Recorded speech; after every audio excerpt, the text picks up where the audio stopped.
Well, it's official. Mayor Brandon Scott is running for another term in office. A look at today's announcement and the back and forth already happening between him and another candidate. We think about one of the first times that we'll be able to see the city under 300. Let me be clear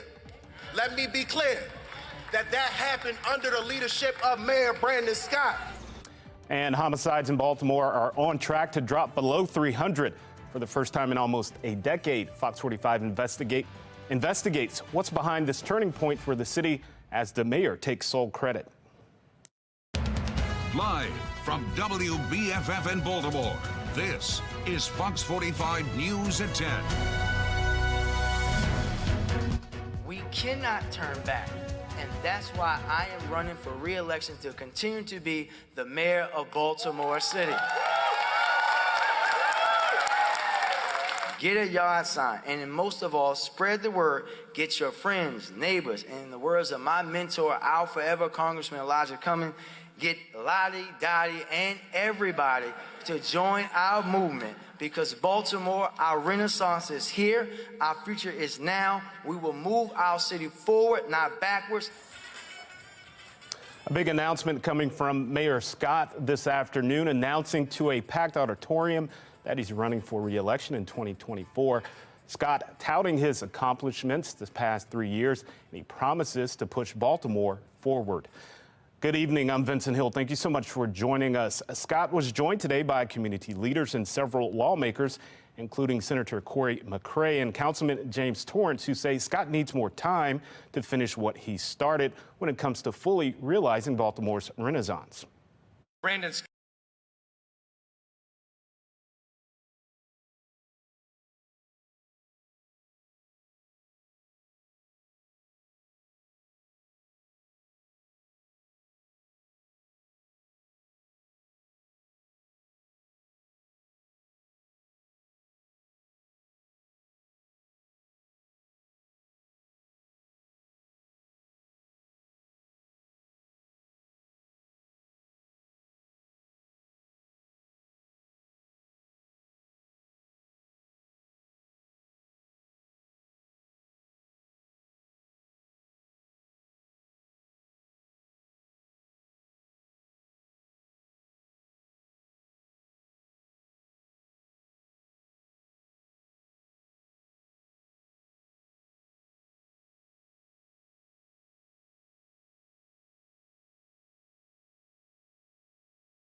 It can be my mother.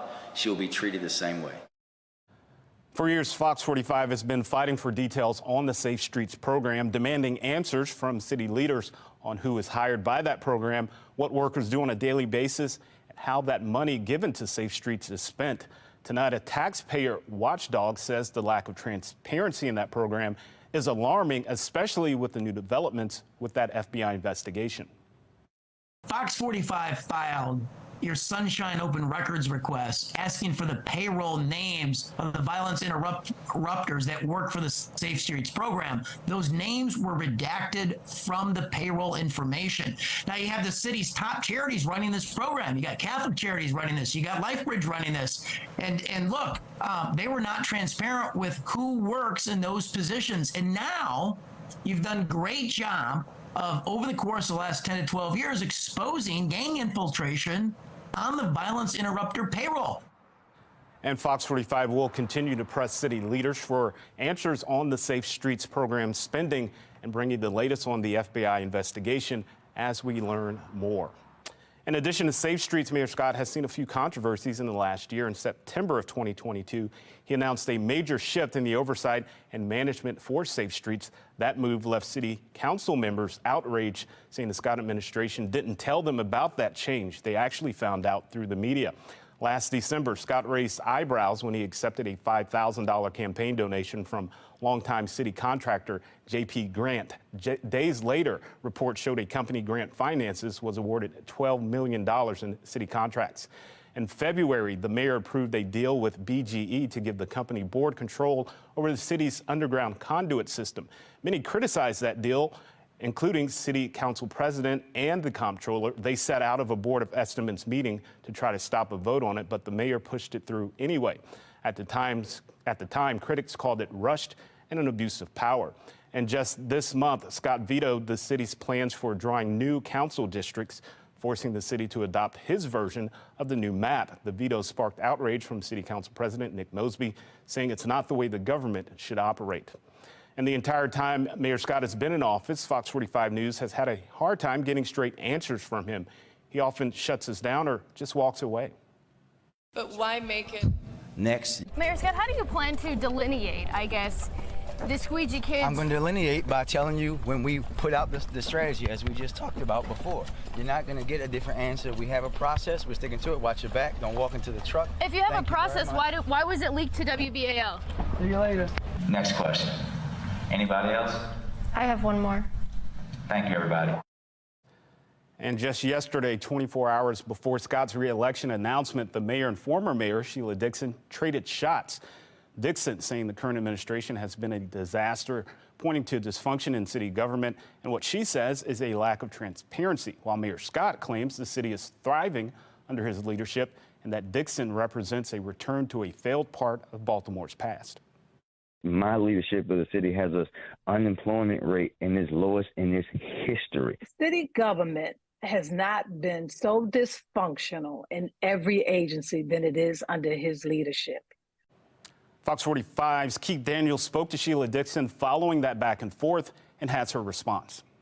Former Mayor Sheila Dixon poised and positioned, ready with comebacks after taking jabs from her opponent, Mayor Brandon Scott. This is the time where this is going to happen. You know, for me, it's about sticking to the issues. Dixon speaking out after Scott's early morning talk radio interview Friday, the mayor trading barbs about Dixon never using her name while addressing City Councilman Eric Costello's support for her. Costello calling Scott's administration and leadership a failure. Leadership that's failing the city is almost a laughable comment when my leadership has the city on pace to be under 300 homicides for the first time in 9 years. Dixon tonight fires back. First of all, he's taking credit right now for something he hasn't even done. Last 3 years, he made a promise to reduce the crime 15% every year.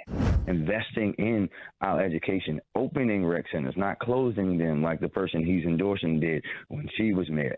Stephanie Rounds-Blake, who is Brandon's Mayor Scott's mentor, she closed the rec center. So we actually opened rec centers. So let's talk about, because I believe in giving factual information. Dixon and Scott back and forth, coming on the heels of Costello's historic endorsement Thursday. Good afternoon, everyone. Not for the incumbent mayor, but for his opponent, Dixon.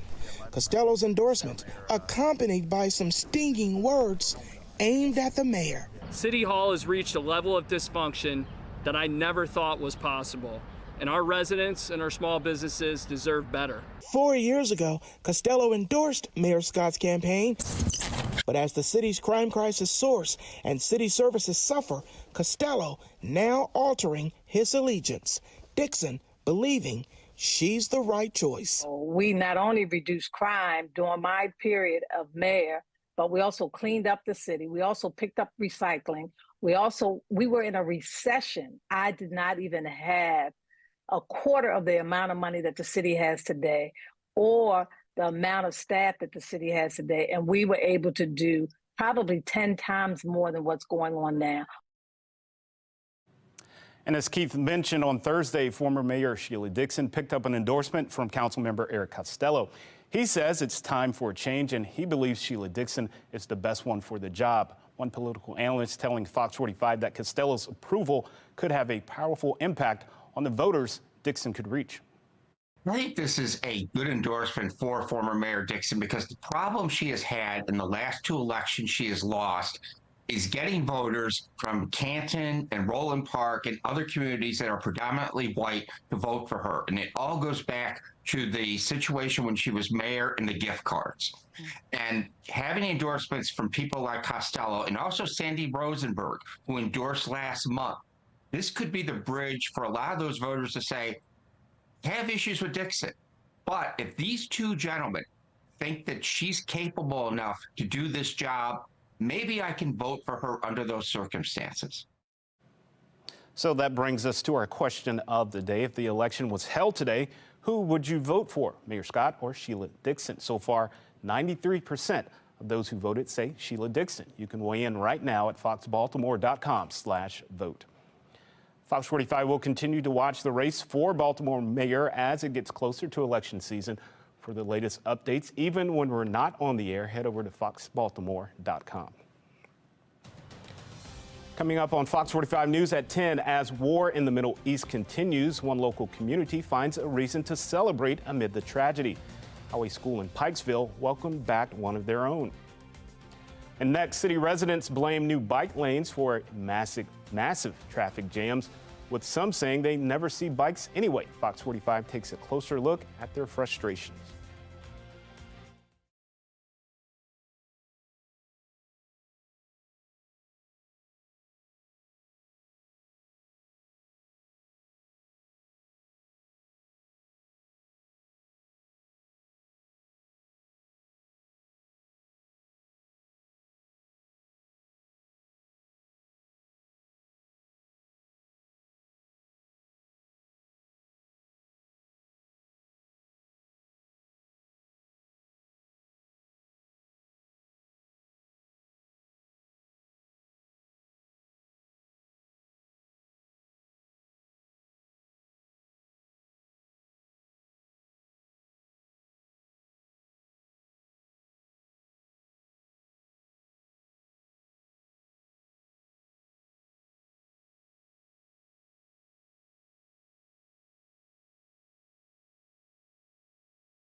How many bikes have you seen? I haven't seen a bike around here since I've been around. Not one. In 3 years? 3 years. Baltimore neighborhoods growing more frustrated with bike lanes. Residents say the lanes are hardly getting any use and holding up traffic. Fox 45's Taylor Stewart takes a closer look at their frustrations and if the city can even afford to add the lanes that they've planned for. 5 years ago, Baltimore City embarked on a plan to implement bike lanes throughout the city. But today, the reality of that plan causing more frustration for drivers and residents who say it's just not necessary. I haven't seen a bike around here since I've been around here. Not one. 3 years. In Northeast Baltimore, this stretch of Harford Road, once 4 lanes, now down to just 2, as traffic lanes turn into bike lanes. Baltimore laid this out in 2017, and they said that they wanted to spend $27 million for 77 miles of bike lanes. But to date, that project over budget and behind schedule. There's about 17 miles of bike lanes, which equates to about $1.5 million. Yet already the impact on congestion. Treacherous. As taxpayers foot the bill for their own headache. These costs add up, and they take away from other transportation priorities in the city. Taxpayer advocate David Williams questions whether Baltimore City truly has the funds to spare. We just found out earlier this week that Baltimore has a deficit of $100 million next year. As of now, no plan to pause or reconsider the project, so expect more traffic lanes will vanish into bike lanes. And the way they're going to do it is by narrowing every street that they can, even though it has a negative impact economic impact on the cities. If a community doesn't want them, don't build them. Williams says it's time to get vocal about the impact it's having in your neighborhood. Call your city council member. Just a few people calling a city council member can get things done, and that's what representative democracy is all about, is calling your elected officials. So I think there are ways of addressing this. Taylor Stewart, Fox 45 News. Officials say a fire and explosion in Southwest Baltimore was supposedly caused by a natural gas and power line leak. This morning, city fire units were sent to a building near Horseshoe Casino for a report of an explosion. Officials say at the scene they saw a fire coming from the sidewalk as well as an overhanging power line. The explosion happened in a residential area. No injuries were reported. Officials tonight are still investigating the exact cause.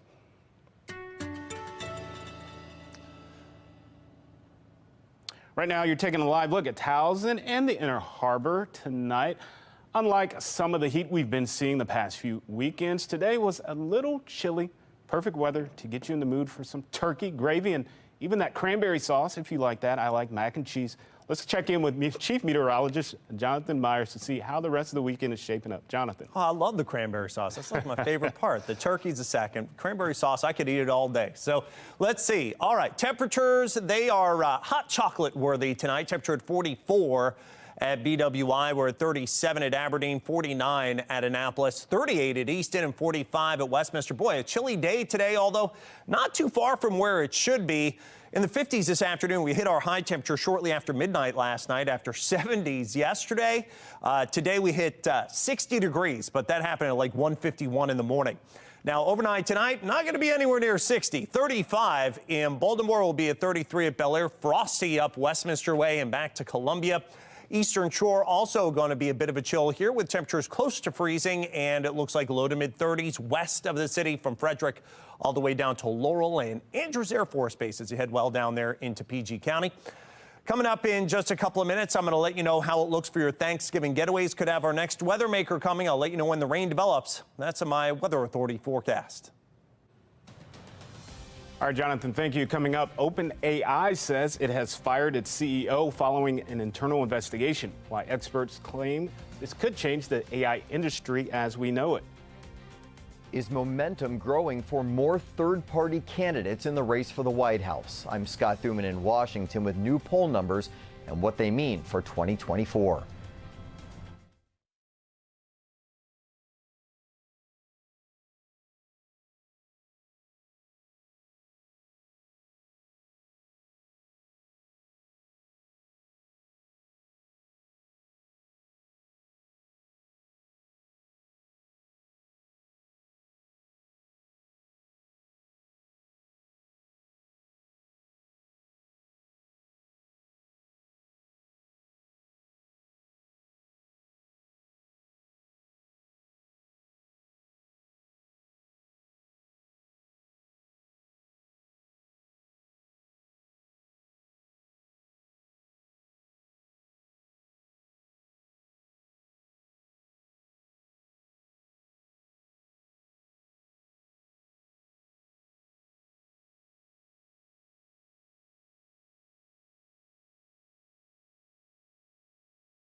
The 2024 presidential field may be far from set.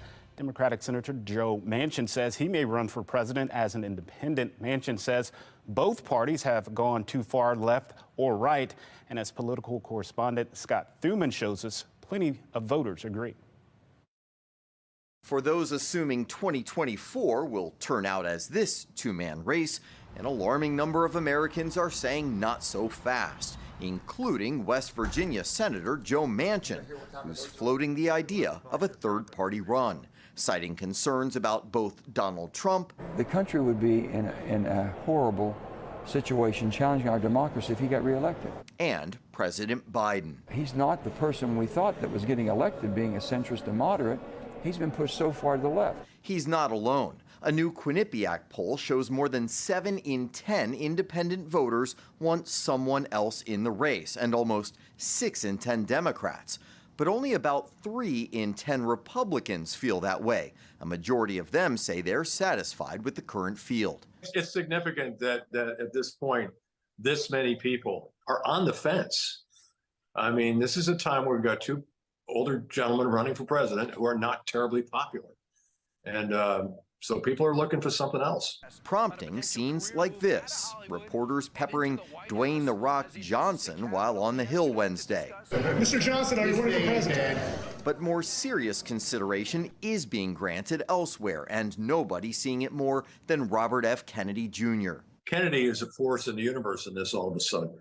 I'll let you draw the conclusion why, but we also found the people who have least belief in government have the most belief in Kennedy. And he, a skeptic of the election system, which he likes.